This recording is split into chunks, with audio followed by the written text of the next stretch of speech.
All right. So, So, Jen, I'm just going to go ahead, uh, Jen, I'm just going to go ahead and do the confession question. And then we're going to go ahead and base the story and our topic based off that. So, guys, we all know that I'm not sure if you all heard the talk of the town, but R. Kelly is the talk of the internet. And the show Surviving R. Kelly has aired. I think it was 6 episodes. I spent last night until 2 o'clock in the morning up until just 4 o'clock this afternoon watching and cooking and cleaning and listening to the episodes, all 6 of them, and it was deep. So what we're going to do is we're going to have Jenna talk about what this is, and then we're going to go directly into just talking about it. Let's talk about this shit because it's crazy. Go ahead, Jen. Sorry for cutting you off, brother. no, you are fine. So this is according to the Grapevine, which is like one of my favorite websites. After 6 hours of footage outspread across the United Lifetime docuseries Surviving R. Kelly reached dramatic conclusion Saturday night with its 2 final episodes, All the Missing Girls and Black Girls Matter. Executive producer Dream Hampton warned us that these final 2 episodes would be the most powerful, and they definitely gave us a lot to absorb and process. Here's what we learned during the final night. As of 2011, he was still in contact with the underage girl from the infamous sex tape. Kitty Jones, a former Dallas radio DJ, shared her story of her relationship with Kelly that began when she was 33 years old. 2 years into their relationship, she left her job and moved to Chicago to live with the man she considered to be her boyfriend. A friend of mine had said, "Have you ever watched the sex tape?" And I was furious with her and felt disrespected because at this point, this is my boyfriend, she said. But my curiosity kind of got the best of me, and I Googled him. And when I saw the images were the same girl that he had introduced me to a couple of weeks before. I knew immediately it was the same woman. I didn't know how to feel. I guess I felt like I was tricked into something. Disgusted by this revelation, she confronted Kelly about what she had uncovered. I called him, and I was very upset. He could hear me crying. He just began saying things to me that I had never heard before. She said, like, "Bitch, don't ever accuse me of stuff like that. Who are you listening to?" He beat me in the car on the way back. That was the first time he was ever physical with me. Reportedly makes his victims self-incriminate themselves with written statements. A former employee who chose to remain anonymous revealed, Kelly does make the girls write statements with false accusations against themselves, either saying that they stole something from him or their parents stole something from him or even that his parents tried to bribe him. I would call the statement some kind of insurance. And in addition to the statements, the fact his videos shows everything sexual they do with him, I see the videos of being something he could hold against them. He reportedly keeps his victims hostage, forcing the production team to stage a successful rescue during the filming. Chicago reporter Jim Dorogatis, who's reported Kelly's sexual misconduct for decades, dropped a bombshell report in July of 2017 in which he asserts that Kelly keeps his victims captive in both Atlanta and his native Chicago. We are then introduced to the parents of Jocelyn Savage and Azriel Clary, 2 victims who have gone years without contacting their friends and family and remain in captivity to this day. Jocelyn is best remembered for a TMZ video in which she asserts that she's living with Kelly on her own free will. Despite the troubling circumstances, Azriel is an aspiring singer who became ensnared in Kelly's web at 17 years old, despite her parents' best efforts to prevent as much. But in one of the documentary's most riveting moments, Michelle Kramer, mother of another one of Kelly's victims, Dominique Gardner, traveled with the production crew to Beverly Hills in May of 2018 in an attempt to find her daughter after seeing Dominique in a separate TMZ video with Jocelyn. The cameras captured a manager at the hotel where Michelle believed her daughter was located. Thankfully, Michelle succeeds in her mission in finding Dominique in a hotel room, and their reunion brims with emotion. "Nika, I need you to come home," Kramer tells her daughter. "Nika, don't do this. If I came this far, Nika, don't you dare." Presumably aware of the danger of interacting with her mother, Dominique tells her mother to return at 6 p.m. However, when her mother returns, she's informed by the hotel manager that her daughter called 911 and told them that Michelle was not her mother. Accordingly, a police report was filed, and Michelle was informed that the authorities would be called if she didn't leave.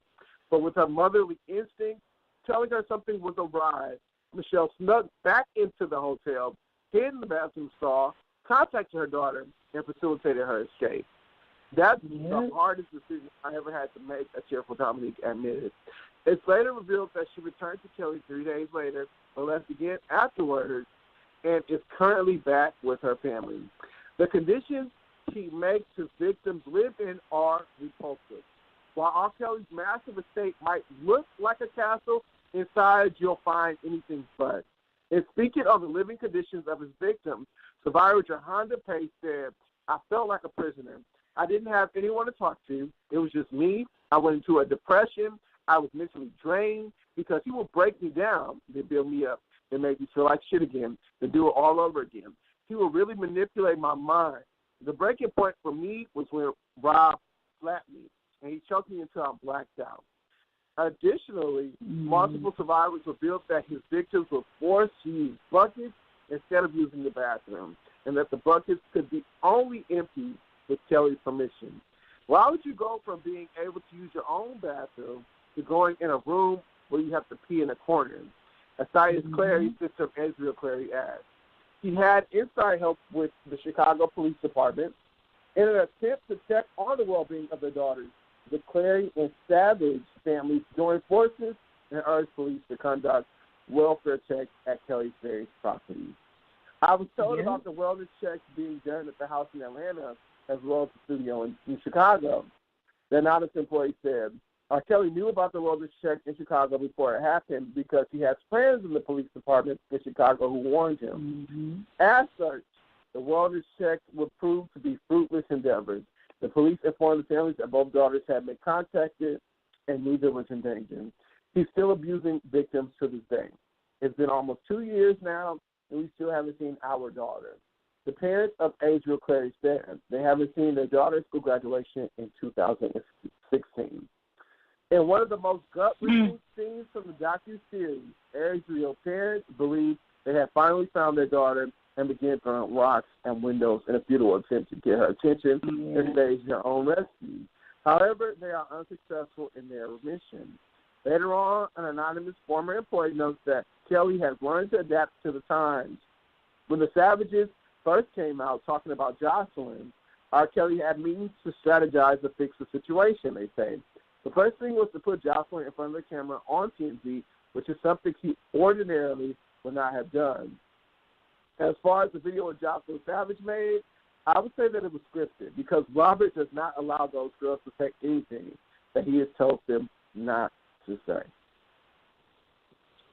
Not only that either, but Jean, first of all, did you watch the series?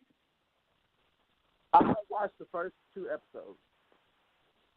So on the 5th or the 6th one, I'm not sure which one it was, but with Joycelyn, she was sitting there and, you know, she was on TMZ or whatever like that.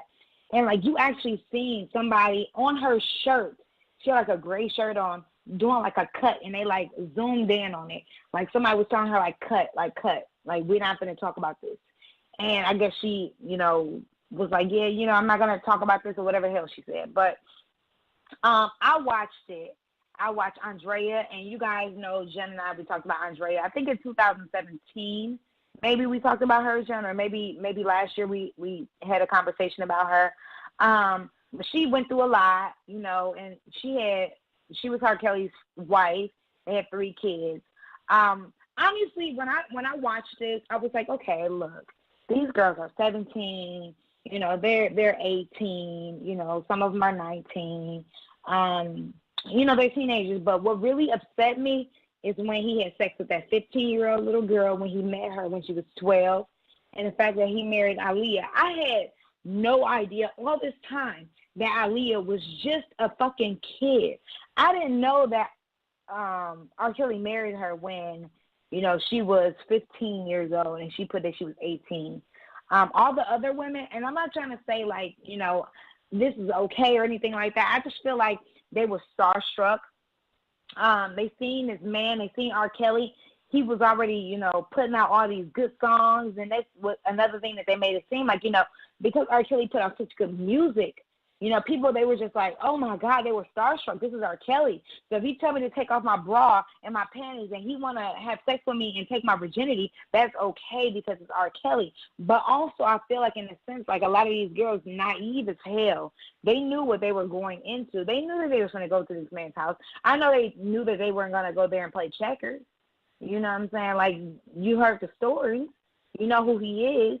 You read up on him. You know his background. You see that he was doing some ridiculous, disgusting acts with all of these other women, all of these other kids, all these other individuals who are underage. So it's kind of like where were the parents at? But also, and I'm not saying blaming by any means, by any means necessary. R. Kelly, though, overall, looking at this, knowing that he was 27 years old, which is old as hell. You know what I'm saying? I'm 28, but 27 years old, you old as hell to be fucking a 15-year-old kid. You know what I'm saying? Aaliyah was a baby. And then to know that it just kind of grew, you just kept messing with all of these teenagers when you got older. R. Kelly right now is 51 years old. Actually, R. Kelly's birthday is on the same day as one of my best friend's birthday. His birthday is in 2 days, okay? It is January 8th. So that's fucking crazy to me. And I'm just like, really? Like, this nigga is crazy. Like, you sitting up here and you fucking all of these kids, and you a 51-year-old person. And this shit is still happening even from last year. And I just don't understand what's going on to the point where he's not being indicted. It's okay, but every other shit is going on. You know what I'm saying? So to me, that's just crazy.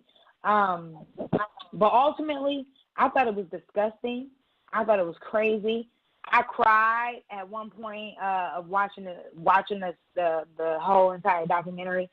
And it was really disturbing to me. But also, I felt like a lot of the girls, they were young, they were going, and they knew that what was going on. I feel like they kind of knew what the situation was, what they were getting into in a sense. But because they're so young, they didn't care. You know what I'm saying? But when you look back as a kid at people who you messed around with when they're much older, you look and you be like, dude, that motherfucker was gross, honestly. And I've had a revelation like that too, where I'm like, dang, this dude was how old and he messed around with me? Like, this nigga's disgusting. Like, you are a pedophile. Like, why would you even consider having sex with somebody, even if they seem like they were going, even if they seem like they liked you, they talking to you, they texting you, they want you. You know what I'm saying? Like, it's your responsibility as a grown-up, as somebody that's older than 25 years old, to say, nah. You know what I'm saying? Like, no matter how old they look, no matter how grown they look, it makes no sense to me. But yeah, that was my thoughts on it. I thought it was crazy. Some of them little girls was going though. You know what I'm saying? Yeah. But that still don't make it right. That still don't make it right, though. It doesn't, because at the end of the day, they don't have the mindset to really even realize the danger that they are putting themselves in. And ultimately, you said what? I said, what about the 30-year-olds? Because I'm like, girl, you 35. Like, you could have been like, nigga, please, shut the fuck up. Like, sit there. I'm going to call you daddy. Like, you got me. I'm 27. I'm 28. And if a nigga tells me, if me and my husband, we divorced, and a nigga tell me to call him daddy, I'm going to say, nigga, you got me fucked up. I ain't calling nobody daddy, okay? I don't even call my motherfucking stepdad daddy, okay? So let's get that shit clear right the fuck right now. Okay. Now I might be doing a little sexy thing with my husband. And I'm like, okay, Zaddy, you know what I'm saying? But that's every once in a while. You know what I'm saying? He's not gonna demand me to do no shit like that. He'll just look at me and smile. I feel like during sex is not like a terrible thing, but definitely like just normal life. That is a little questionable. But I like back to what you were saying about the underage thing. My cousin, I remember she told me, and I don't know if it was her or if her older sister, she said, was dating an older man, And she was saying at the time when she was like 14, 15, she thought it was cute. But she was like looking on it now, being in her, late 20s, early 30s. She was like, that man was really a pedophile. Like, he really was a bad person. Like, you know what I'm saying? Like, the fact that you real life are trying to sneak a little girl out, and you see she got ass and titties.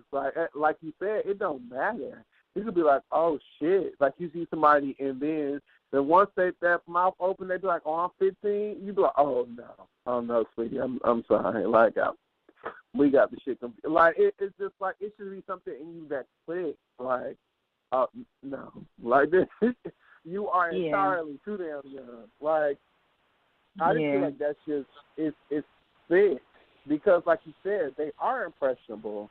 Like, these are children who are horny, they are young, they are enamored by the fact of his celebrity and his money. And they're starstruck. But you should not take advantage of that. You said what? I said, and they're starstruck. Yeah, absolutely. But you shouldn't take advantage of that. Like, being a normal human being, just because you know a kid will fuck you or want to fuck you, you should know that that's not right. But in my opinion, I feel like R. Kelly's crazy. I feel like something's wrong with him. You know, the fact of him being mentally abused, they didn't say. Actually, no. Somebody did say. They said that he was like raped by a female family member growing up. And he was also raped by a man too. He said he was molested by a neighborhood man. Wow. Well, I know that they were saying that he said that he used to have to eat this woman out and eat her ass and stuff like that. So it does fuck you up. And the psychologist, she had said something. That's what I think. What she said was like very deep, that you want to be empowered when you feel abused. You know what I'm saying? And the ultimate power is being with somebody that you know you can totally control, like a child. You know what I'm saying? So I'm not making excuses for him, because that's still wrong. Like, I'm a victim of sexual abuse, and I ain't never been attracted to other kids, like, as an adult ever.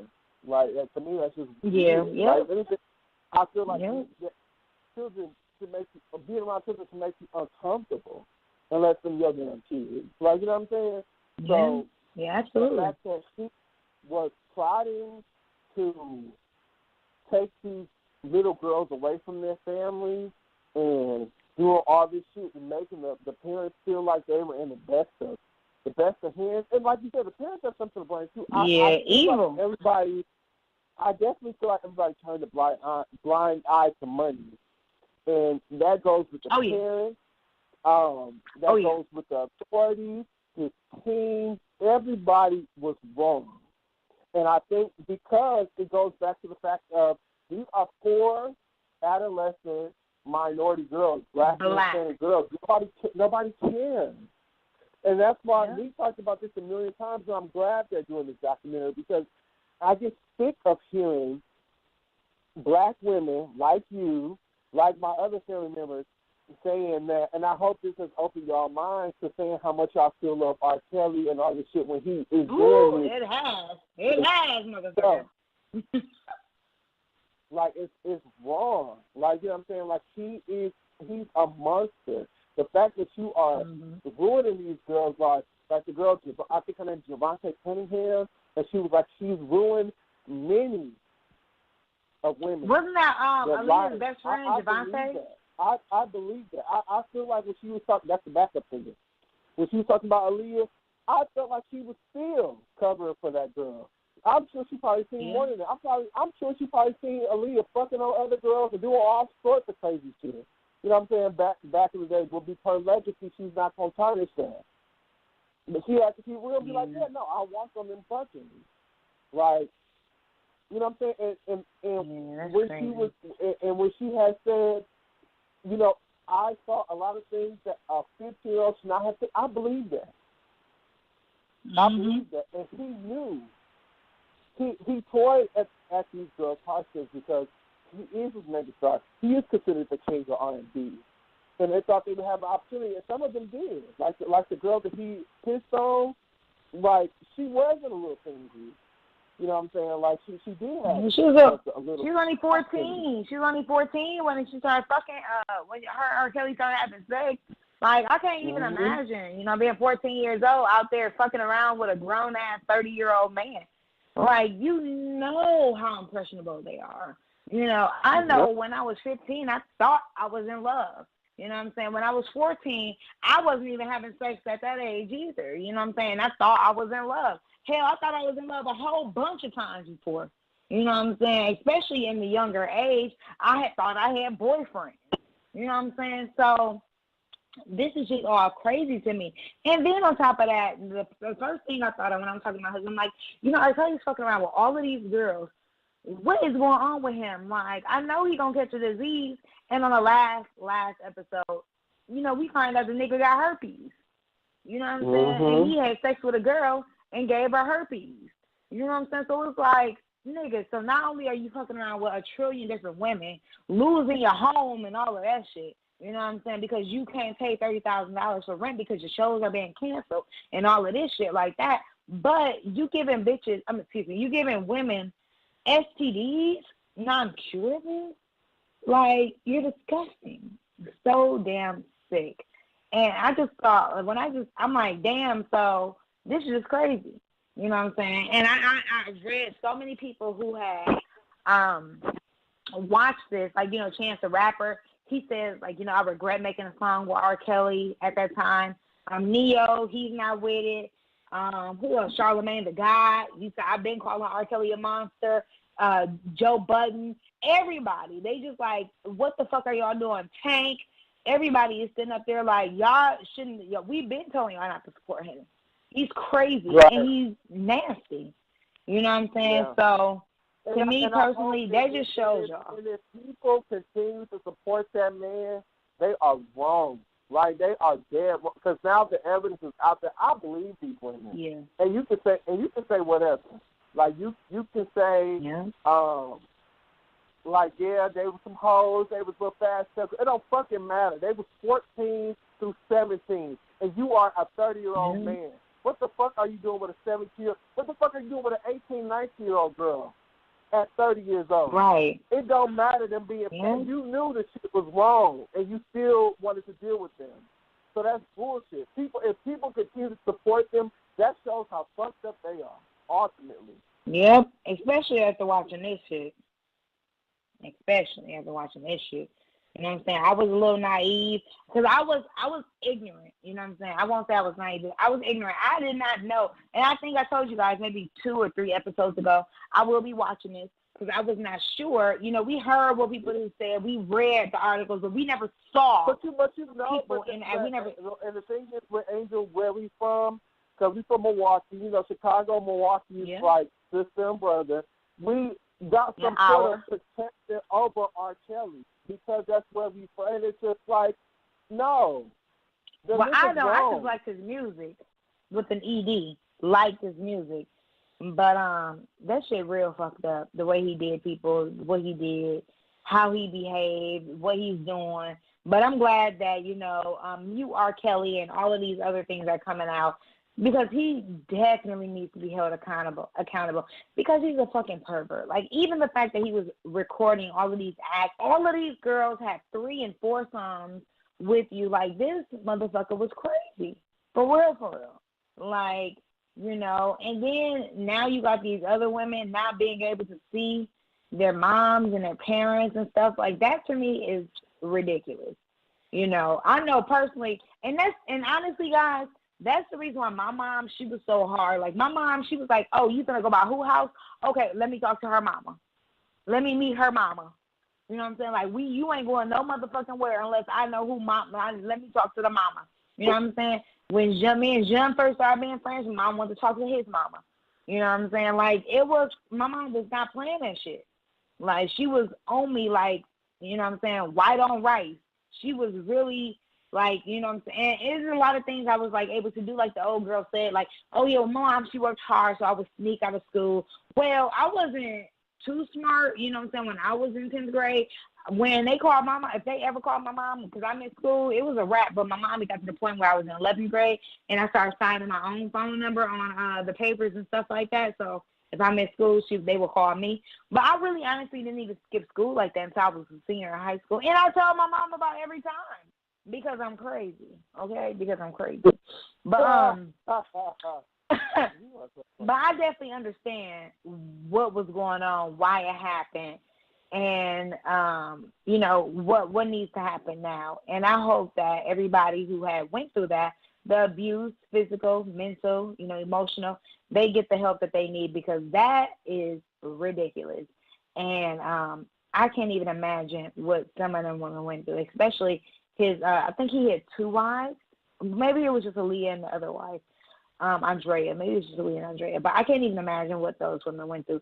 The older women, though, I'm not trying to say the abuse was any less, but I honestly feel like they should have known better. You're 35 years old, you know, no, you shouldn't be submissive to anybody who's treating you like shit. Like, girl, you are 35. Like, get your shit together. That's stupid.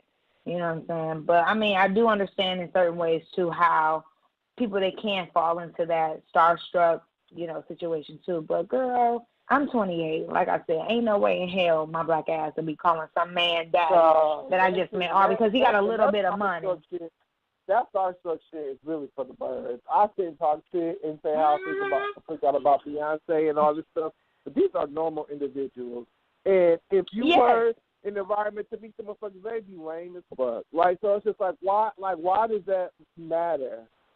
Like, no. Exactly. They shit, they piss, they're not giving you no damn money. And if they are, they want something right. for it. So it's like, what, like, may not even wash their ass well. R. Kelly don't look like his ass is that clean. You know what I'm saying? Yeah, like, breath probably still stinking. Like, you know what I'm saying? Like, I be thinking about this shit. Breath probably still be stinking and everything. I'm like, no. I'm Who not about to gives ask a fuck you to about eat? somebody being famous? Right. You said what? You got me starving for 3 days. I said, I'm not about to ask you to eat.